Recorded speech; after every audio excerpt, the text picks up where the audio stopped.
Electronic road pricing ini sebenarnya menjadi program pemerintah Provinsi DKI Jakarta untuk mengatasi permasalahan kemacetan.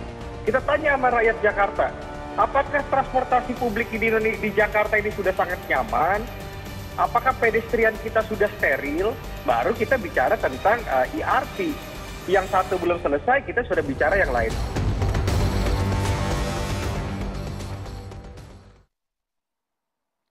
Selamat malam pemirsa, apa kabar Anda? Saya Dwi Anggia kembali menjumpai Anda di Dua Sisi malam hari ini. Pemirsa, khususnya Anda warga Jakarta, sudah siapkah melintas di Jalan Jakarta dan membayarnya? Karena ini rencana peraturan daerah atau raperda mengenai ERP atau Electronic Road Pricing terus digodok oleh Pemprov DKI bersama DPRD DKI. Nah, jika nanti raperda ini selesai, tentunya akan segera diberlakukan. Ini artinya setiap kendaraan yang melintas di 25 titik jalan yang sudah ditentukan di Jakarta harus membayar. Tarifnya mulai dari Rp5.000 sampai Rp19.000. Bayangkan kalau Anda melintas di 3 jalan dalam satu hari, kira-kira berapa biaya yang harus dikeluarkan. Nah, katanya ini bisa jadi salah satu solusi kemacetan di Jakarta. Pertanyaan berikutnya, siapa kira-kira yang diuntungkan dengan proyek ERP ini? Karena kalau kita lihat respon publik, rakyat merasa tidak diuntungkan, malah terbebani dengan adanya ERP ini. Kami akan mendiskusikannya malam hari ini di Dua Sisi.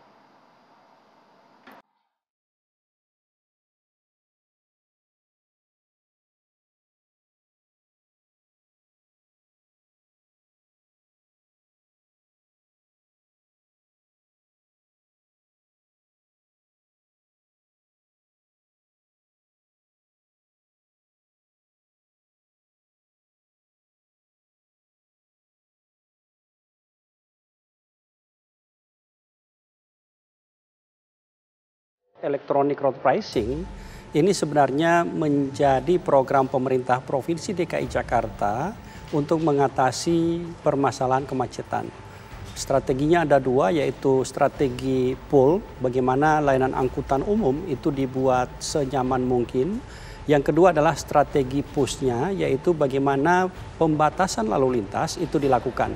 Sebelumnya kita sudah menerapkan yang namanya 3-in-1, kebijakan 3-in-1. Kemudian begitu dievaluasi tidak efektif, naik kebijakannya menjadi pembatasan dengan sistem ganjil genap electronic road pricing atau ERP yang sekarang saat ini kami sedang siapkan sebenarnya lebih fokus kepada penyiapan regulasinya. Jadi dalam mengambil suatu memang kebijakan itu, memang kita nggak bisa lompat-lompat dari hulu ke hilir. Hulunya sudah beres belum nih?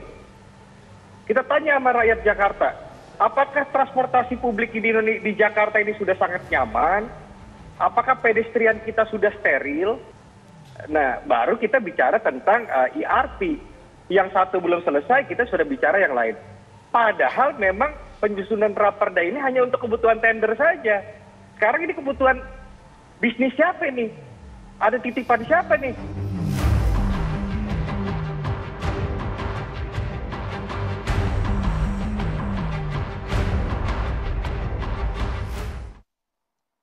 Baik, untuk membahasnya sejumlah narasumber sudah hadir bersama saya malam hari ini. Saya akan perkenalkan dari ujung sana ada Bung Ajas Tigor Nenggolan, pengamat transportasi. Selamat malam. Bung Ajas Tigor, boleh digunakan mikrofonnya? Ya, selamat malam Mbak Anggi. Ya, dan juga ini sudah hadir Bapak Syafrin Liputo, Kepala Dinas Perhubungan DKI Jakarta. Selamat malam Pak. Selamat malam Mbak Anggi. Terima kasih sudah meluangkan waktu ya Pak ya. Di tengah hiruk pikuk ERP loh ini. Sebelah kiri saya ada Bung Gilbert Simanjuntak, anggota DPRD DKI Jakarta. Selamat malam, Bung Gilbert. Malam Bu Anggi. Topinya menarik perhatian saya malam hari ini. Ya. Di ujung sana ada Mas Ahmad Nur Hidayat, pengamat kebijakan publik. Selamat malam. Selamat malam Mas Oke. Mangga. Ini tadi kita sama-sama mendengarkan ya, agak menarik tadi. Ini bisnis siapa ini? Nanti sebelum masuk ke sana saya mau ke Pak Syafrin terlebih dahulu. Pak Syafrin, ini boleh dijelaskan. Sebenarnya rencana ERP ini kan sudah ada sejak zamannya Bang Yos jadi gubernur ya, inisiasi awalnya. Tapi kemudian sempat nggak berjalan. Dilanjutkan lagi di zamannya Pak Anies juga nggak jalan, zaman Pak Ahok juga nggak jalan, tapi sekarang nih dengan PLT yang baru nih diupayakan lagi nih digodok. Kenapa baru sekarang? Ya, baik, lagi? Jadi ERP merupakan salah satu strategi dalam mengatasi permasalahan kemacetan lalu lintas di Jakarta. Kita ketahui bersama sejak 2007 Bang Yos sudah mengeluarkan peraturan gubernur pada saat itu 107 tahun 2007 tentang pola transportasi makro. Ya. Dalam pola transportasi makro itu ada strategi push and pull, di mana untuk strategi pull-nya adalah bagaimana layanan angkutan umum itu dibuat sedemikian sehingga standar pelayanannya itu menjadi lebih baik. Diintegrasikan seluruh layanan angkutan umum yang ada. Kemudian di strategi push-nya adalah bagaimana dilakukan pengendalian lalu lintas, di mana kendaraan bermotor yang ada di jalan, kendaraan pribadi dalam hal ini, diregulasi sedemikian rupa sehingga mereka tidak berada di jalan lagi tetapi kemudian beralih menggunakan layanan angkutan umum. Ya. Kenapa? Karena layanan angkutan umum kita sudah terintegrasi dan sekarang sudah dilakukan untuk integrasi layanan angkutan umum, termasuk di dalamnya adalah cakupan area untuk layanan angkutan umum di Jakarta saat ini sudah 92%. Oke, sampai di sana Pak, saya potong sedikit ya, sudah 92%. Ya. Tapi faktanya masih banyak orang yang menggunakan kendaraan pribadi dengan alasan ini karena transportasi umumnya masih belum memadai. Memang habit kita adalah lebih kepada belum merasakan bagaimana layanan angkutan umum sekarang kualitasnya sudah ditingkatkan. Pemerintah Provinsi DKI Jakarta sudah mengeluarkan subsidi PSO dalam hal ini untuk memperbaiki kualitas layanan. Kemudian di sisi lain masyarakat tetap menggunakan kendaraan pribadi. Akhirnya yang terjadi adalah terjadi pemborosan di sini.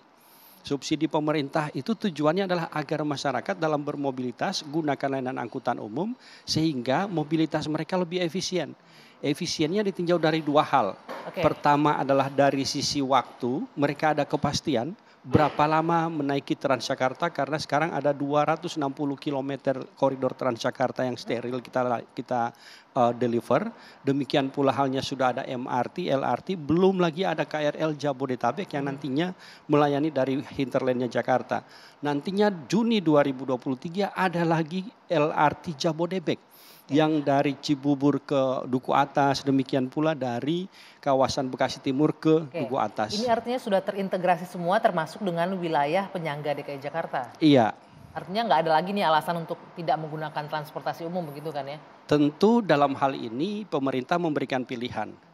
Jika IRP nantinya setelah regulasinya tentunya siap dan disetujui oleh Pak Gilbert dan teman-teman bahwa Raperda menjadi Perda, kemudian kami siapkan petunjuk pelaksanaannya dalam bentuk peraturan gubernur ataupun keputusan gubernur dan ini siap untuk dilakukan pemilihan penyedianya. Tentu yang kemudian yang terjadi adalah masyarakat akan memiliki pilihan. Jika menggunakan layanan angkutan umum tentu tarifnya lebih murah dia. Tetapi jika menggunakan kendaraan pribadi Anda ada kompensasi untuk itu. Lumayan itu ya. Dari sana tentu pembiayaannya itu juga dikembalikan kepada peningkatan kualitas layanan angkutan di Jakarta. Oke, sekarang saya kembalikan Pak Gilbert. Bang Gilbert tadi dikatakan ini kan tergantung teman-temannya Bang Gilbert ini di DPRD. Tapi melihat memang sudah urgent harus ada IRP ini. Di saat kondisi transportasi publik kita yang seperti sekarang ini, apakah sudah maksimal sehingga harus dipaksakan nih masyarakat yang pengguna kendaraan pribadi harus pakai IRP berbayar? Baik, terima kasih. Saya melihat contoh yang diberikan kepada kita di DPRD adalah kota-kota besar di negara lain, di negara maju. Kalau melihat mereka dengan income per kapita sekitar 10 kali lipat dari kita ya, kita 4,5 juta misalnya, mereka 45 juta. Tentu mereka jalan berbayar tidak masalah. Dan tidak ada satupun contoh itu negara sedang berkembang. Artinya kota-kota maju ya, negara-negara maju. Artinya mereka juga tidak ada keberatan. Yang kedua, itu yang pertama. Jadi income mereka tidak sebanding kalau kemudian kita mau melakukan itu sebagai proyeksi ke kita atau ekstrapolasi ke kita atau generalisasi ke kita. Yang kedua, mereka melakukan electronic road pricing atau congestion price, biaya kemacetan. Itu sesudah transportasi publiknya optimal.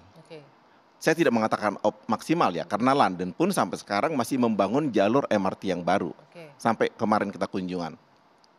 Artinya electronic road pricing atau jalan berbayar atau congestion price adalah sebuah pilihan terakhir sesudah transportasi publik yang sudah maksimal atau optimal tidak mampu menjawab mengatasi kemacetan. Kalau itu tidak maksimal, jangan pindah ke congestion price. Alasan yang berikut, kita kan katanya mau resesi. Ini menjadi tidak sinkron. Data mau resesi, kita kemudian memajaki penduduk untuk jalan yang dibangun oleh pajak dari penduduk yang sama melewati jalan itu dipajaki lagi.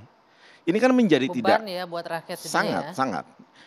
Kita tidak anti dengan electronic toll pricing, tetapi jangan sekarang.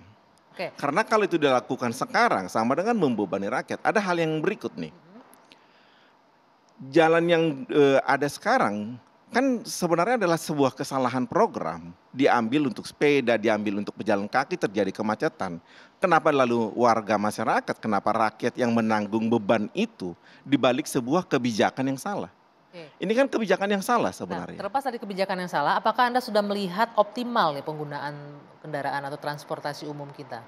Baik layanannya, Justru fasilitasnya. itu kita pindah ke jalur ke transportasi publik optimal. Jalur MRT itu menjangkau semua daerah, jalur LRT menjangkau semua daerah, baru kita pindah jalan berbayar. Jangan jalan berbayar yang menjadi solusi untuk mengatasi kemacetan, karena ini akan menjadi beban buat masyarakat. Sekarang lihat aja, buruh minta gaji naik juga tidak bisa. Tetapi pajak buat jalan bisa keluar. Ini kan menjadi tidak baik buat sebuah kebijakan yang pro publik. Ini akan membuat sebuah suasana yang tidak nyaman begitu. Kalau kita mau mengadakan itu sekarang, sebaiknya tunda dulu. Oke, ditunda dulu, bisa nggak ditunda dulu Pak Syafri? Nanti kita akan lanjutkan, kita jeda dulu sejenak. Dua Sisi kembali sesaat lagi.